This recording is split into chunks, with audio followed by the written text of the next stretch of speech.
The land of Adele was once a peaceful land ruled by the dragon gods called Dragnaroks. Every millennium, a new Dragnarok was chosen, but tragedy befell the land when the sixth dragon god ascended the throne. The sixth recreated humans as a means of flexing his powers, but their souls were corrupted and they infected others who were eventually called the Cursed. As a result, the first 5 dragon gods summoned the sixth and put him to eternal sleep as punishment for his actions.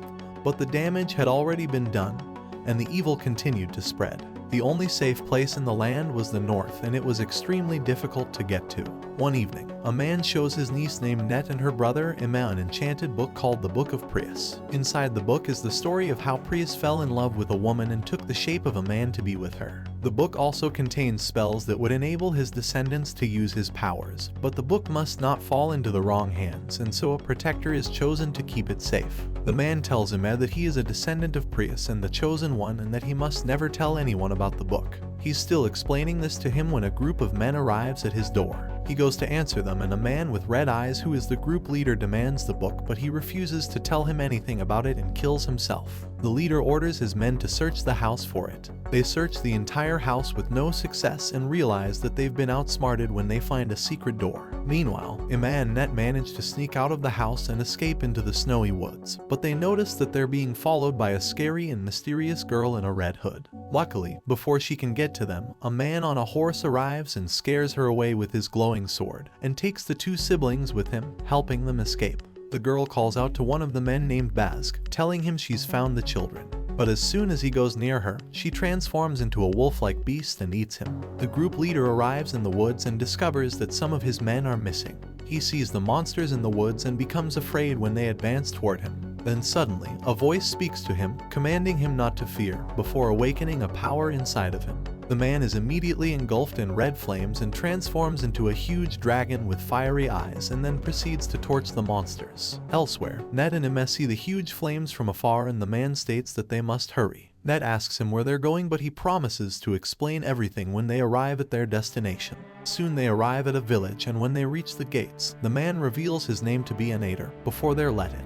Just then, they see the monsters on fire rushing toward the gate and immediately ask a dragon called Burl to close the gates. The monsters collide with the gate before collapsing into exhaustion. Anator suggests that there was a wildfire and asks that they be buried. He tells the kids to sit by the bonfire, where Net meets another girl named Bee. When Net asks Bee about her parents, her countenance changes as fear washes over her face and she bursts into tears. She reveals that her parents wanted to hurt her after they were possessed by something, which transformed them into monsters. Net consoles her and Emma suggests they go for a walk. During their stroll, they encounter a blue dragon emerging from the water, so Emma suggests they change course. Later, they meet an older boy named Frey who tells them he wants to show them something.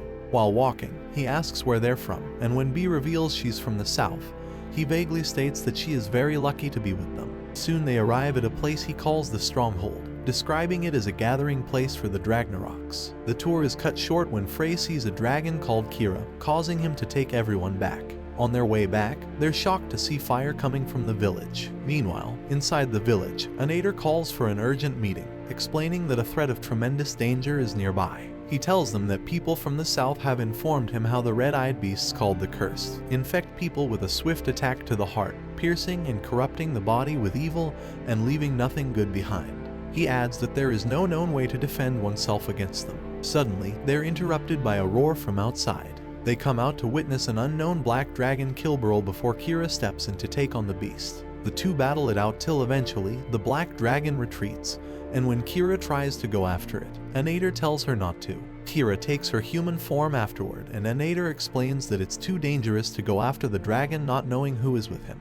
He tells her they need a plan first, and she agrees. The next day, Anator goes to see the children who are staying with a woman named Greta. He informs them of the tragic incident the night before, telling them that many lives and properties were lost to the dragon's fire during their battle. Anator decides to show Net and Emma something, so he tells Bee to stay with Greta. Bee agrees, but her eyes suddenly turn red for a brief moment. Outside, Net asks why he didn't bring Bee along, but he says it's complicated. They thank him again for saving them, and he reveals that the girl in the forest was Azine Ishar, a person who shapeshifts into beasts using dark powers given to them by the 6th Dragnarok. They then ask what he was doing in the forest, and he tells them that he knew their uncle and that he was heading to find them the night he met them. He He tells them that there is so much they still don't know about themselves. Meanwhile, back at the house, Bee appears to use dark powers to kill a dog that barks at her, and when Greta finds her, she swears that she doesn't know what happened because she didn't see anything.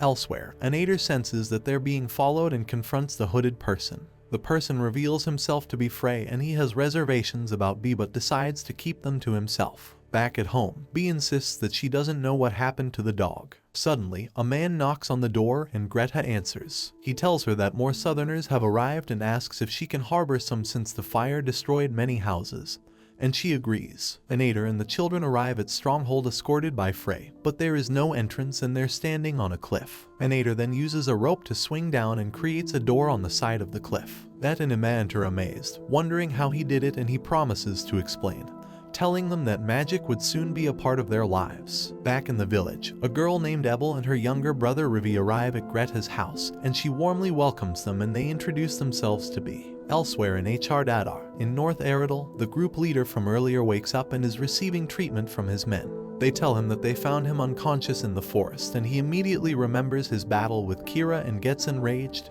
vowing to kill her. His little sister comes in to check up on him, but he yells at her and orders his men to kick her out. He then plans his next move and reveals that Bee is working for him and would help get the book. Meanwhile, Anator and the children enter a tunnel through the magical door, and as they progress, he tells them that what they are about to see must be kept secret. The siblings then promise not to tell a soul under any circumstance. They get to a point and stop in front of two tunnels. Anator asks them to choose a tunnel, but they have opposing answers, so they go into different tunnels only to find themselves right back in front of the tunnels again. Anator explains that it's a loop of madness but tells them not to panic because he has a solution.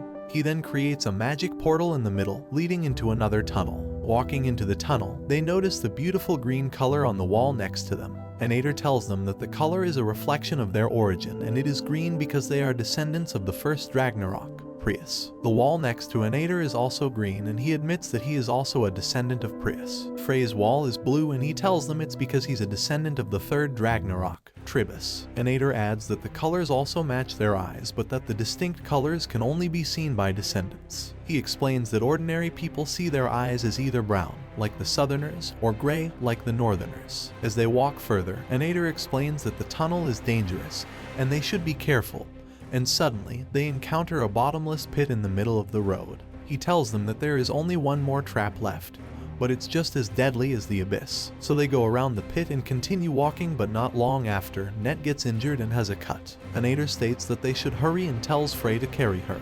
They see what cut Net, and it's the second trap with an almost invisible thread. So Anator uses a magical knife to cut and they get through.